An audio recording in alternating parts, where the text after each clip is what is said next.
फ़हीमुद्दीन है जी। एक सवाल था हुजूर, ये एक सवाल अर्ज़ करना था। सिर्फ एक? जी काफ़ी। लोगों ने तो 2 की रस्म डाली हुई है, आप सिर्फ एक कर रहे हैं। जज़ाकल्लाह, शुक्रिया। हुजूर मेरा सवाल ये है कि खुदा ताला ने इंसान को ही अशरफुल मखलूक़ात क्यों कहा? बंदर को कहता? अजीब बात कर रहे हैं आप। इंसान है ही अशरफुल मखलूक़ात, और क्या है? मखलूक है, अशरफुल मखलूक़ात हैं और भी हैं। अशरफ का मतलब क्या है? अफजल, सबसे ज़्यादा शरफ रखने वाला।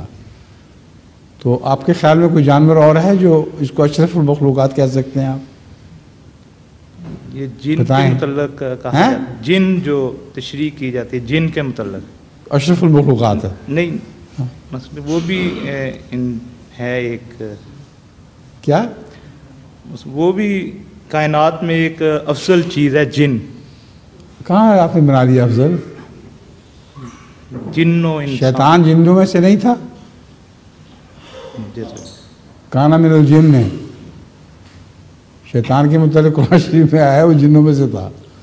अच्छा अफजल आपने निकाला है। शुक्रिया।